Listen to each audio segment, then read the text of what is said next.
parti pour réaliser ce make-up. Je commence par appliquer du scotch pour ne pas avoir de petites chutes et aussi pour avoir quelque chose de bien défini, c'est l'idéal dans ce genre de maquillage.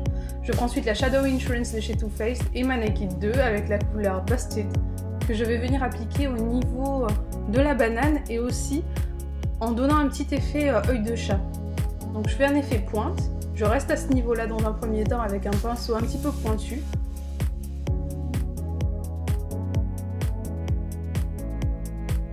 Je n'hésite pas à rajouter un peu de matière si jamais c'est un petit peu trop faible. Je viens ensuite étendre la matière au niveau du creux de paupière de façon à définir un petit peu plus mon regard. Je prends ensuite la couleur YDK qui est un violet un petit peu irisé que je vais appliquer par-dessus avec un autre pinceau qui est touffu et pas forcément très fluffy puisque vous le voyez, il applique beaucoup de matière. Je viens ensuite fondre la matière avec un pinceau estompeur et le mélange des deux est absolument divin. C'est une étape très importante, il vous faut un pinceau estompeur et il faut aussi que vous passiez du temps à estomper un petit peu la couleur. Je prends ensuite la couleur Foxy que je viens appliquer au niveau du dessous de l'arcade sourcilière de façon à illuminer le regard et à l'encadrer davantage. Et ensuite, je reviens fondre avec mon premier pinceau de façon à appliquer la matière qui reste sur le pinceau au niveau du creux de paupière. Je prends le noir que je n'ai plus maintenant qui est Blackout de la palette Naked 2, mais n'importe quel noir fera l'affaire, celui que j'ai utilisé c'est celui de chez Sleek. Comme vous pouvez le voir, j'ai choisi un pinceau crayon de façon à avoir quelque chose de précis qui reste au niveau externe et que ça garde quand même ce côté œil ouvert, bien éveillé. Et je viens encore fondre la couleur sans aucun ajout de couleur, de façon à avoir en fait le mélange du violet irisé et du noir. Et je décide d'apporter une touche lumière après avoir apporté le côté sombre avec ce doré Half-Baked que j'applique au niveau du milieu de la paupière mais aussi de la naissance du regard. J'ai choisi un petit pinceau qui diffuse très bien la couleur, qui est un petit peu plat et qui du coup m'apporte beaucoup de matière. Je le fonds bien entendu avec mon coin externe de façon à ne pas avoir quelque chose de délimité. Et je prends cette couleur Boutical qui est un irisé que j'applique au niveau de la naissance du regard pour avoir quelque chose de plus lumineux dans un premier temps. Avec le gel liner de chez Essence, je viens tracer mon eyeliner. Et là, c'est la partie la plus périlleuse habituellement, surtout lorsqu'on n'a pas appliqué de scotch. Mais là, du coup, ça vous donne un petit guide. Vous restez le plus proche possible de vos cils. Faites remonter votre petite aile d'eyeliner vraiment comme vous le désirez. Et n'oubliez pas de faire la jonction entre la pointe de l'extérieur avec ce que vous avez appliqué au niveau de votre paupière. N'hésitez pas à intensifier davantage comme je le fais à présent. Et je tiens à dire que mon pinceau, c'est un pinceau de chez Sephora biseauté et c'est le meilleur pinceau biseauté que j'ai en ma possession et que je conseille vivement à tout le monde, notamment lorsqu'on veut un trait de liner précis. Là, c'est quelque chose de très visible, mais je vous assure que lorsque c'est un trait fin, il est d'autant plus précis.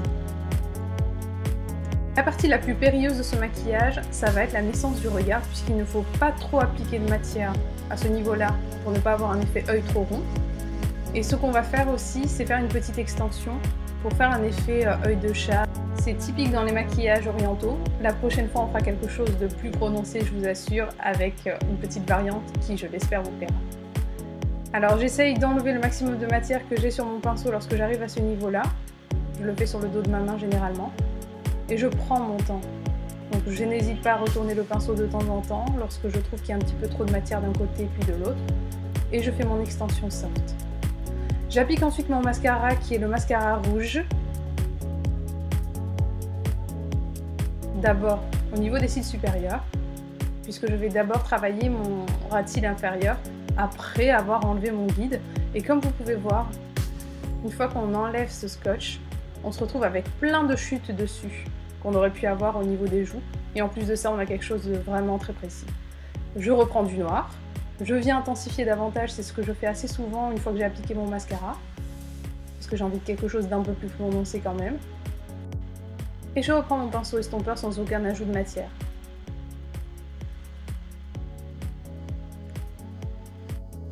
Pour le ras de cils inférieur, je reprends ce prune foncé que j'avais appliqué au départ, Busted.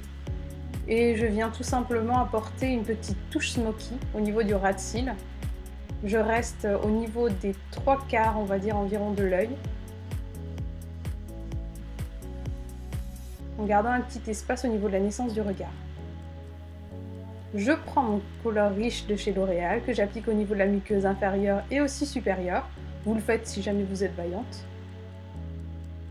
C'est bizarre à regarder, mais c'est vraiment quelque chose qui intensifie le regard. Je prends mon kajal de chez Stila, qui est un kajal qui s'appelle Topaz, qui est une sorte de beige pour avoir encore plus de lumière. Je reprends un peu de Half Baked mélangé avec le Boutico, donc un peu de doré et de blanc irisé. Et je vais intensifier un petit peu la pointe de mon début de regard. Et voilà le résultat au niveau des yeux. On va pouvoir faire le reste du maquillage. J'ai déjà mon fond de teint Marc Jacobs Genius Gel. Je prends le NARS Creamy Concealer couleur Custard que j'applique au niveau de mon dessous de l'œil.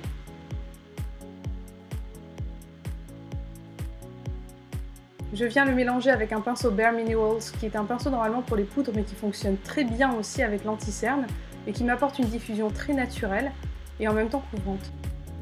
Une petite touche au niveau du centre du nez, au niveau de l'arc de Cupidon et sur le menton pour avoir un petit peu plus de relief. Je vais ensuite faire mon mascara après tout ça, de façon à avoir quelque chose de clean. Et j'applique ensuite ma poudre de chez Elf qui est matifiante, juste au niveau du dessous de regard, et là où j'ai appliqué ma petite couleur en highlight. Je viens réchauffer mon teint avec ce bronzer de chez Elf qui est de la palette Duo Blush and Bronzer, et en fait je viens apporter une petite teinte tout en faisant un faux contouring qui n'est pas un vrai contouring en soi, puisque le but du jeu c'est vraiment d'avoir quelque chose en 3 dimensions. Je veux plus de dimensions pour mon visage. Donc je l'applique vraiment dans les zones où je l'applique habituellement. Et je vais ensuite prendre mon blush, qui est un blush magnifique, qui ressemble à Orgasm, qui n'est pas comme Orgasm parce qu'il est un petit peu plus rosé il me semble, mais qui est vraiment très joli à porter. Donc j'ai choisi un duo fibre pour l'application du blush, pour une application vraiment aérienne. Et je prends ensuite mon highlighter Luminizer que j'applique par-dessus. Je le diffuse en fait, et vous voyez l'effet que ça a. J'adore. C'est vraiment un très joli highlighter. Je viens l'appliquer sur la pointe de mon nez aussi parce que j'aime bien l'effet que ça a. Sur mon arc de Cupidon. Un petit peu sur le menton. Et je viens mélanger avec mon duo fibre pour avoir quelque chose d'un petit peu plus diffus. Ce Tangerine Fizz, c'est un gloss qui est vraiment superbe de chez Sephora.